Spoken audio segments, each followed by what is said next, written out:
So I'm Sasha Rosenbaum, and what actually happened is I saw Rafael and the team present in Ghent, and I almost cried.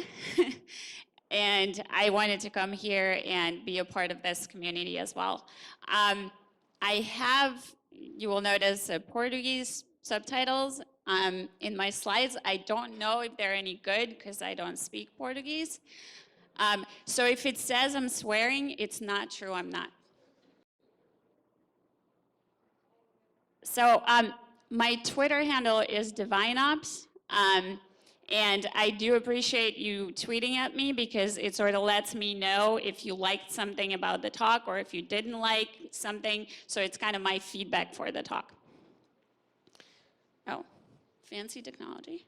Okay, so let's get into it. Imagine the situation. It's a bright Monday morning, perhaps next week, Monday, right? And you get, oh, now we get no lights, that's cool. And you get into work and they tell you that you need to build a customer-facing website. And it sounds like a simple enough thing. You've done this before, this is all good. And here comes your CTO, and your CTO has a great, great idea, right? And his idea looks something like that, right? It's an architecture diagram, and it spans multiple public clouds, and it's got like 8 Kubernetes clusters and like 157 microservices, and they all talk to each other over a message queue, and they all write to a distributed database with eventual consistency, and it just keeps going on and on and on. And at one point, you just can't help yourself, and you just raise your hand and you say, hi, I really don't understand. Why do we need all this stuff? And so your CTO like turns red and turns to you and says, are you saying you don't understand this? And the room is quiet and everyone's looking at you and you're like, oh, maybe I don't have a job next day. That's cool. So the thing is, apart from deferring to people in power, we're also sort of experiencing a personal cost when we admit that we don't know something. There's an English word for this, ignorance, admitting ignorance. I was told that it means something different in Portuguese. So when I say ignorance, it means that you don't know something and you're admitting that you don't know, you don't understand. So there's a cost to people to say, I don't know this, I don't understand this. And there's also a benefit to appearing to be the smartest person in the room. It's actually a proven great thing to be overly confident, whether or not you actually understand what you're doing. So I got involved in DevOps Days about 6 years ago, and back then we used to have a lot of conversations about how DevOps is not a title. But then someone called J. Paul Reed introduced an open space called a Pay Talk, where people could anonymously share if like their titles and their salary and sort of discuss it and see where they stand.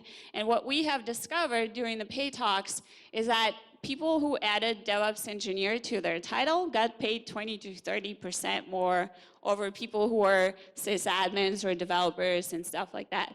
Right, so then we all said, you know what, put DevOps in your title, go get paid, why not? But so DevOps is table stakes now, whether or not you're actually doing DevOps, everybody says you are.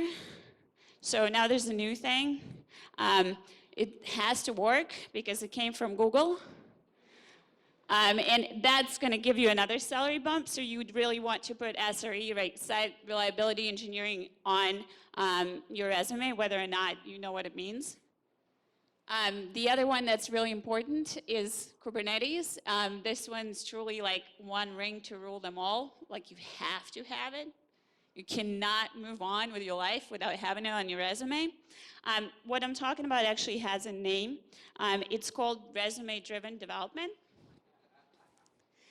It's when developers and DevOps engineers and all sorts of engineers make choices not based on the best technology for the job, but based on wanting to put something cool and hyped on their resume. And that drives a lot of our decisions. But we're not the only ones doing that. If you are in the C-level, you actually need to know a vocabulary as well. So there's some important words. One is cloud. It's very important for you to do something with cloud if you're a CEO or a CTO of a company. Second one is DevOps. It's still really cool. It's been a decade and it's really, really good. Third one is Agile. It's been 20 years and it's still really, really good to use Agile in your company. Next one is digital. And the most important one to remember is transformation. You can use it in combination with any of the other words, right? And as a C-level, that promises that your next job will be better. Because if you did a digital or cloud transformation of a company, that's absolutely great. And you just proven that you know your stuff, right? There's a website called Wall Street Journal Buzzword Generator. It generates like fake strategy quotes. And like this is the second ever quote that was generated for me when I used the website. So like, you know, thought leaders and agile narrative and blah, blah, blah. Like, you know, it actually sounds like something people say in our industry. This is great. So we all aspire to be this shiny unicorn, and we sort of rush into technology and we make these decisions and we continue to convince ourselves that everything is easy. It's like, oh, you know, I just deployed Kubernetes in 10 minutes. In fact, there's a demo of me online demoing how to deploy Kubernetes in 10 minutes. Does it run in production? I don't know. In fact, we all look more like this, which is very inspiring, really, but you know, this is the real state of affairs. And personally, I think that we should stop pretending that distributed systems are easy. So you just need to break down your monolith and put it in 100 different microservices that all talk to each other over networking, and that's somehow going to make your app better. Then the other one that is my pet peeve is that we pretend that people are available 24/7. And so, like, if I work longer hours than you, that means I'm better. The other one that's really cool is that unicorn companies don't have any technical debt and all the decisions they make are good. And if you only had the same breakfast, you would also be like them. And the other one is that this new product that I can sell you will solve all of your problems. That is absolutely not true unless it's my product. You should all come talk to me after this talk because this will definitely work. So there's a quote that I really like. It's attributed to Albert Einstein and says, if you can't explain it to a 6-year-old, you don't understand it yourself, right? So to practice what I preached, I gave this talk to a bunch of 6-year-olds and they did not enjoy it. There's another quote that I like. It's on the same subject, sort of, and it says, I'm a bear of a very little brain and long words bother me. It's from Winnie the Pooh, and I probably liked it since I was a 6-year-old myself. And because I truly believe that as a teacher, when I explain something, the burden of understanding is on me, not on the student. Because if I can't convey information to you, or if I can't explain to you why the architecture diagram is good, or makes sense, or will actually work for you, that's on me. And I shouldn't be bullying anybody into agreeing with me just because I use longer words or I, you know, have a longer resume or something. But speaking of resumes, I did not introduce myself. So I said my name was Sasha Rosenbaum. I'm a program manager for a company called GitHub. Up to 2 weeks ago, I was at little company named Microsoft. I really enjoyed working there. My Twitter handle is on every slide, so. And so I started my career as a system administrator in Israeli Air Force. I primarily ran shell scripts on computers. These were important computers. They kept planes in the sky. And because I liked planes so much, I also worked on helmet software for military airplanes. That was also pretty cool. I have a computer science degree from a top 20 department in the world. I got involved in a consulting company that was working with Azure when Azure just started. So I've been with the cloud almost since it was born. It worked out for me and for the cloud. And then I got to be cloud solution architect, which means that I helped people move to the cloud and implement continuous delivery on all sorts of good things. And why am I telling you my resume? Well, the reason I'm telling you my resume is because I actually have to do this a lot. It shouldn't be this way. I shouldn't have to start conversations with my resume and my titles and everything that I have accomplished in my life. But unfortunately, I do have to because otherwise people just assume I work in marketing. Now, the thing is, there's absolutely nothing wrong with marketing. My current job actually involves some marketing, and apparently marketing is hard. But there's also kind of nothing wrong with making assumptions, because we have to use heuristics. We have to always make some type of stereotype, make some type of generalization about the world. Because if we didn't use heuristics, we would die as a dinner for something else, right? Or we would potentially die while making a decision about what to eat for dinner. So we have to make these decisions and sort of assume who people are and what people do based on what they look like. The problem with the stereotypes, though, is that one, our current stereotypes are really, really bad. And two, is that stereotypes are self-perpetuating. So if you believe that someone's not going to be good at a job, you're not going to hire them for that job, and you're not going to give them a chance to prove you wrong. So I'm going to share some studies. It's recent. It's 2012 and 2015 in the US. So a same resume with a male versus female name got 6 to 14% less, were 6 to 14% less likely to be invited to an interview. Same resume, word for word. The only different word was that it was Susan versus Scott. And Susan got 6 to 14% less invitations to an interview. It actually gets worse because resumes with white-sounding names got 50% more callbacks than resumes with black-sounding names. I think this is really scary because it's happening right now. It wasn't, ages ago or anything. But it also continues because even if you did hire a person, but you have an assumption about what they're going to be like, right? You're not going to give them a chance to prove themselves either. So a study in 2017 was showing that women were 1.4 times more likely to receive critical subjective feedback. They were also less likely to receive constructive critical feedback, which means, hey, if you did X, Y, and Z, your performance would improve. And the third one was when women did have good performance, it was more likely to be attributed to luck or spending long hours in the office. So not only do we assume that men are better at their jobs, we are also conforming to that bias and continuing to perpetuate. Now, we talked about the fact that admitting to ignorance has cost. And what I want to say here is that this cost is actually much higher for women and for people of color and for junior engineers. So if you are a woman of color who's a junior engineer, I really want to give you a hug after this, because it's really, really hard out there. One person clap. Let's go.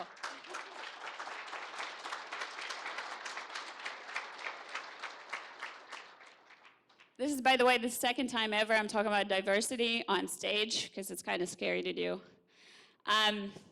But I also want to say that in no way being a male makes that we don't stereotype against you, right? We have a bucket for everybody. We have a bucket for you no matter who you are.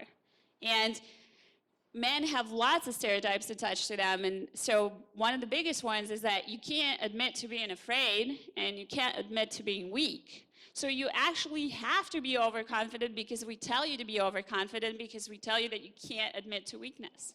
So it's actually really hard for men also to admit to making mistakes and to admit to not knowing things. But I will hide behind a historian here because this is complicated subjects, but basically this quote comes from the book called The Sapiens. It's a really good book. It's by Yuval Harari, and it basically says that gender is a race, but only men are winning it. So we attach stereotypes to both men and women. You have to behave a certain way to prove that you're a man, to prove that you're a real man or a real woman, but women never win. And the book also says that we've been that way for at least 12,000 years, at least since the agricultural revolution. Every society known to men has attached better results to being a real man than to being a real woman. And so the question I have here is, are we doomed to repeat history?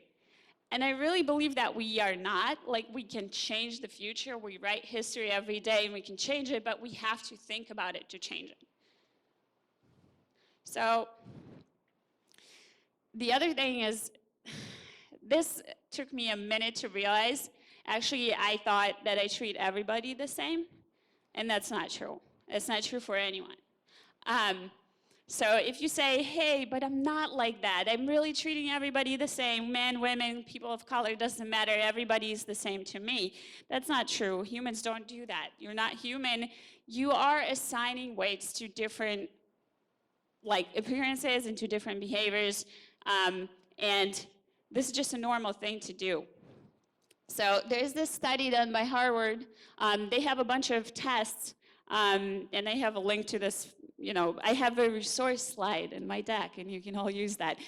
But you can go and take these tests. They're tests on basically the gender bias and sexuality bias, weight bias, race bias. These tests measure how you treat people based on the speed of your association. So it just, associate bad with white or good with black and stuff like that, and you just have to click the button really fast, and you can't fake it. And so I took some of these tests. So this is great. Apparently, I am moderately biased against career women. Me, Sasha. I consider myself a career woman. I support career women. This is the choice I make consciously. But unconsciously, I still believe that men are more likely to do a career job and women are more likely to stay at home. Because the way we learn information is from the world. It's not because of what we believe. It's because of what we hear every day in the news and the social media everywhere around us. And there's also another part of news that I discovered a couple years ago, and that's the bias is a property of information. It's not just humans that are biased. Computers are biased as well. So just because we use a machine doesn't mean it's impartial. So when we design machine learning algorithms, they're based on statistical data. Statistical data is historical. And so machine learning algorithms are perpetuating existing biases. And there's tons of studies on that already. And that's kind of really scary because these machine learning algorithms are now everywhere. So again, I ask a question, are we doomed to repeat history? Clicker. Okay, so I've depressed you sufficiently, now we're gonna dance. Everybody up, you up. Come on, dance with me. Yes. Come on, I'm in Brazil, come on, you all like to dance, right? Come on.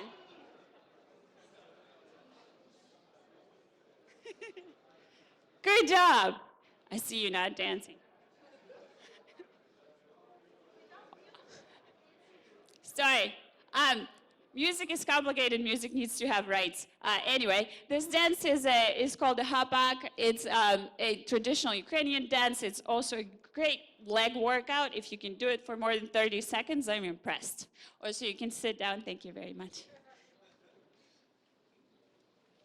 Okay. So let's get back into it. We talked about cost of admitting that you don't know something.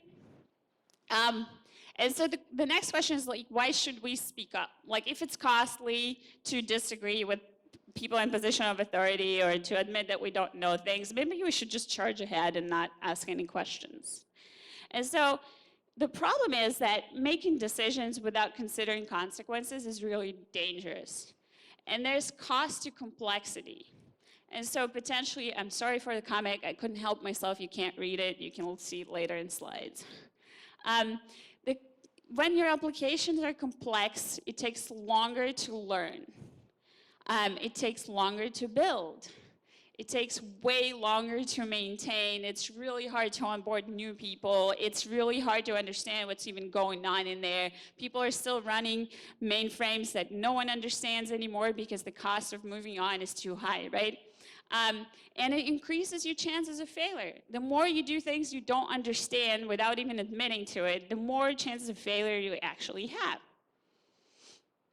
So, there's this saying in America that says software is eating the world, and it is really true. Software is now everywhere. It runs your car, it runs your plane. I try not to think about unit tests when I go on planes because I've worked for industry involving planes, and they did not do any better unit testing than anybody else. It controls your dating life. It also controls criminal justice. Remember, we talked about ML algorithms? So ML algorithms are now involved in criminal justice, and they're also involved in elections, and they're involved in your chance of getting the next mortgage.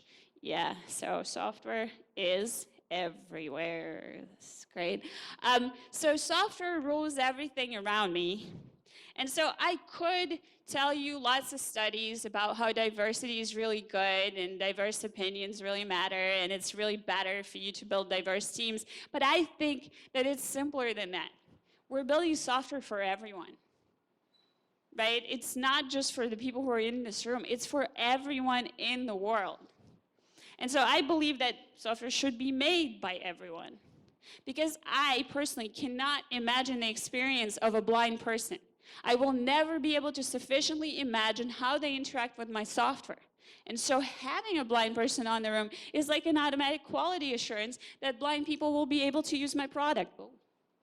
And if I have people of color on my team, then I won't design motion sensors that ignore people of color, which has happened repeatedly in multiple projects working on motion sensors.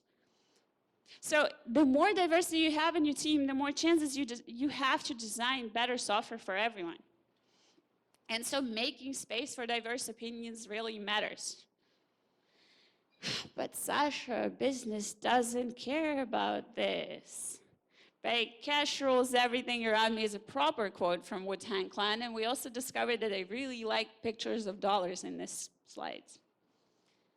But so businesses care about money. And so the way to convince business to do something is to connect it to money. And the way we can connect it to money is through productivity. Productivity is important. So Google did a little study, and they wanted to discover what makes for most effective teams. And so they have a conjecture, and they talked about, oh, okay, maybe it's a background, or maybe it's the personality types, and work really well together, or maybe it's the skills that were originally with that team, right? And so they tested all of these hypotheses, and all of them were wrong. But what wasn't wrong, actually, was the concept of psychological safety. And now we're going to read definitions from the slide. So psychological safety is a belief that a team is safe for risk-taking in face of being seen as ignorant, incompetent, negative, or disruptive. So keywords, safe for risk-taking, right? It's safe to take risks. It's safe to say something, to admit that you're ignorant, again, admit that you don't know things, right? And it goes on in feeling confident that no one on the team will embarrass or punish anyone else for admitting a mistake, asking a question, or offering a new idea. Again, we don't punish people for admitting mistakes. This is tons of studies. If you punish mistakes, it doesn't mean less mistakes. It means people don't admit mistakes, which means they cover them up, which means you're more likely to have bigger issues down the road. right? So what Google has discovered during a multi-year study on a huge company is that the most productive teams are those in which people are safe to voice opinions. So this is takeaway that, the unicorn companies are taking with them. So maybe we should all learn. So I want to ask you, how many of you remember having or have the psychological safety or feel they have the psychological safety on their team? And the rest don't understand me or don't have it? Okay. How many of you remember the experience of not having the psychological safety? So I have psychological safety on my current team. I consider myself lucky because of it. And I remember what it felt like to not have psychological safety, to not be able to voice opinions.